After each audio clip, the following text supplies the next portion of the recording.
agama misalnya, nah, maka kita pertanyaan kita apakah substansi artikel kita itu betul-betul menjadi katakanlah fokus pembicaraan ya di dalam kajian pendidikan agama.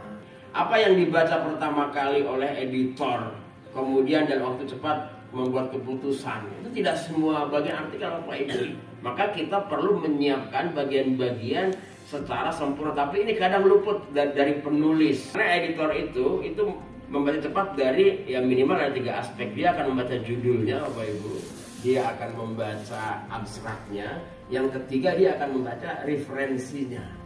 Maka membuat judul, membuat abstrak, membuat referensi itu memang harus menjadi perhatian. Jangan harap kalau Bapak Ibu referensinya jurnal-jurnal lama gitu, tahun 2011 masih dimasukkan, itu masih ditolak.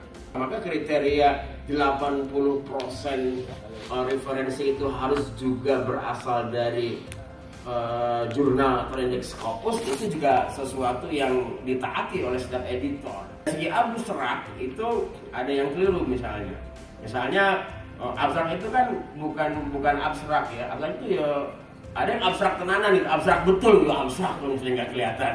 Ya jadi misalkan kalau yang bagus itu pertama itu langsung disebutkan ya, artikel ini bertujuan apa, 1, 2, 3. Nah setelah kalimat pengantar itu kadang-kadang tidak ditemukan. Nah yang kedua Bapak Ibu, dalam introduction itu saya sudah mengatakan setiap paragraf dalam setiap introduction itu, saya kira dalam semua artikel yang sampai 6.000 sampai 7.000 words itu dia memang harus mempunyai fungsi yang jelas. Maka tidak ada itu paragraf yang isinya agar artikel ini halamannya nambah, itu enggak ada, itu masuk S1. Ini luput. Misalnya tidak ada paragraf yang menyatakan bahwa artikel itu penting untuk dikaji, itu ada yang tidak menyatakan, padahal itu harus ada. Nah itu jadi ya nggak penting, tapi editor itu yang mencari apa sih pentingnya gitu kan. Kalau menyatakan artikel itu baru ya dalam kali disebut dengan novel itu kan alurnya itu jelas Bapak Ibu. Yang pertama itu adalah melakukan literatur review. Nanti literatur review itu selesai, maka kita akan bisa mengungkapkan state of the art.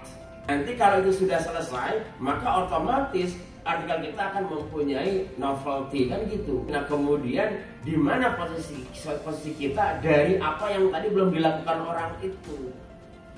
Nah itu maka itulah disebut dengan research gap. Kalau sudah gitu maka kita baru. Gitu. Maka siapa yang mengatakan baru? Ya kita sendiri sebagai author, bukan editor.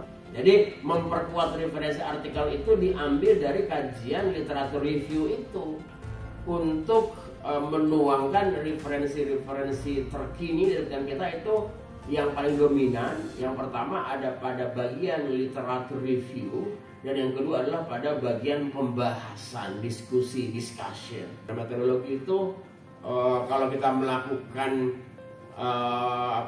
atau menerapkan metodologi baik itu dengan analisis kuantitatif atau kualitatif itu kan harus lengkap ya Bapak Ibu. Jadi kalau penelitian kualitatif misalnya respondennya berapa, kemudian itu penting diungkap detailnya gitu kan. Tadi teorinya melakukan pembahasan itu banyak cara Bapak Ibu. Misalnya membahas data temuan itu yang pertama bisa dengan melakukan pemaknaan ya atau interpretasi. Kemudian yang ketiga bisa juga itu ditambah dengan comparison. Jadi membandingkan antara temuan kita dengan temuan orang-orang yang terdahulu. Kalimat-kalimat yang sangat kuat di dalam pembahasan itu tidak perlu ada lagi di dalam kesimpulan, tapi dia harus menjadi kalimat-kalimat yang baru. Makanya dalam bahasa Arab itu betul disebut dengan natijah. Jadi natijah bukan mulakhas. Sehingga 3 cara tadi bisa kita bayangkan dan langsung kita bisa tulis. Paling tidak untuk awalan 1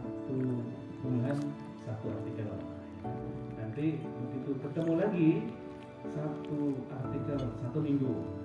Kalau Pak rekan dari Fuad Bukit Tinggi 1 hari 1 artikel. Ya Pak, ini kan luar biasa. Betul.